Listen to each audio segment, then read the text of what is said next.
Waves, vacuums, and samurais. Need I say more? Observation, analysis, deduction, solution. Welcome to Anime Theory. Hey all you sexy geeks and nerds, and welcome to the first episode of Anime Theory, where we take tangential learning to a whole new world, bringing certain concepts from anime and applying them to the real world. Now, let's go back in time to a much simpler era, where technology was not as advanced and things were a lot more at peace.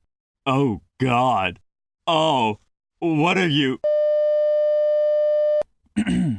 As I was saying, to a time that may not have been as peaceful, unless Rurouni Kenshin had anything to say about it. Within this anime, Kenshin, who was once known as Batosai the Manslayer, had made a vow to never kill again, but do all that he can to protect the people. Protect but never kill? Sound familiar? Our supposed vigilante does so by using a reverse blade sword that is effective but not lethal. He is later faced with a dilemma where it becomes his duty to take down his successor. In order to be able to take down his opponent, Kenshin was left with no choice but to learn the ultimate secret technique of his style, the Amikaku Ryu no Hiromeki. Talk about a tongue twister. This technique was made to put the user in close range of your opponent, but must be done with godlike speed in order for it to hit before the opponent can make the first strike. Now this is when things get interesting. When Kenshin used this technique against the mummy managed to parry it. But soon after, a vacuum was created, which drew in the mummy and gave Kenshin the opportunity to strike. But hold on, vacuums don't just appear out of nowhere. So how exactly did this happen? When I first saw this, my first theory was that the slash was so fast that Kenshin managed to suck in the air. Similar to when a speeding object passes you by and you feel that rush of air. This concept is known as rear vacuum, where Bernoulli's principle takes effect. When an object moves through space, air will begin to move around that object. This principle is a key factor in aerodynamics, especially when it comes to planes and cars. When the rear vacuum left behind becomes big, the air that is being sucked in begins to knock up against itself, thus creating the turbulence you feel during a plane ride. This is why racing cars and plane wings are so slim. It is in order to help the air pass through easily. This same concept is applied to the reverse blade. Due to its thinness, air would just slip through no problem. And so this was not the correct theory, since little to no rear vacuum was left behind. However, after some more research, I had finally found the answer. Blast waves. Blast waves were described to cause a blast of negative pressure, which sucked items back towards the center, which illustrated the exact scenario at hand. Answer found, theory solved. Good night, everybody. Or so I thought.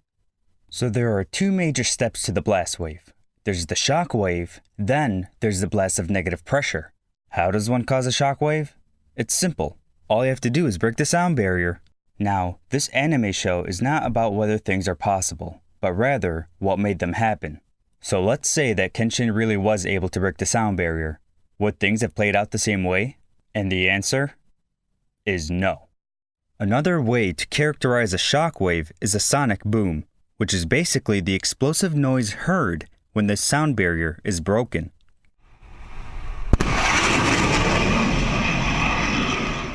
The best example demonstrated is with a bullwhip. That cracking noise heard at the end of the whip is the sonic boom. But as loud as that is, it's still a very small one, not capable of creating a vacuum big enough to suck someone in. So, to put this into context, Kenshin would have had to severely broken the sound barrier in order to create a sonic boom big enough to drastically change the pressure of the area in order to suck a man in. And why was this not the correct theory? Well, there was no sound. Sound waves play the biggest part in breaking the sound barrier. Who knew, right? When you go faster than the speed of sound, the sound waves that follow behind you begin to collapse in on each other, which in turn ends up making a loud explosive noise. So if Kenshin truly did break the sound barrier, then everyone should have easily heard it. But again, the question still remains. Just how did Kenshin create a vacuum?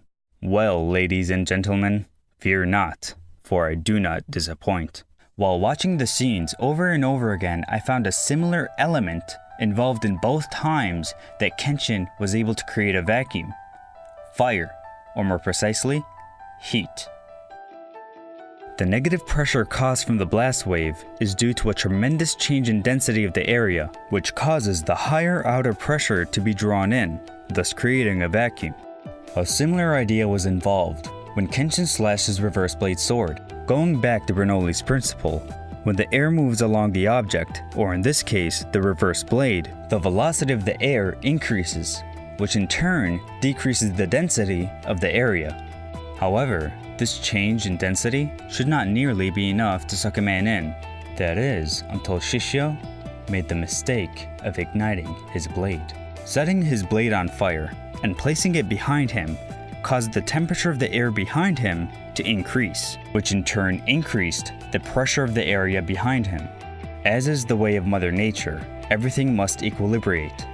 Since things always move from hot to cold and high to low, the high pressure of hot air began to move towards the low pressure of cold air, thus pushing Shishio in towards Kenshin. Much like when the hot air of your room moves in towards the hallway, dragging your door with it and slamming it shut. So maybe Kenshin didn't break the sound barrier, or suck a man in with sheer force alone. He was still able to slash his sword fast enough to drastically change the pressure. And he did this too. I mean, crap man, what the hell? And thank you all very much for watching this to the end. I want to try and make one of these videos every week or so. So tell me what you think in the comments below, and I hope to see all you sexy geeks and nerds next week. This is your Middle Eastern geek and nerd, peacing out. Dead ass though.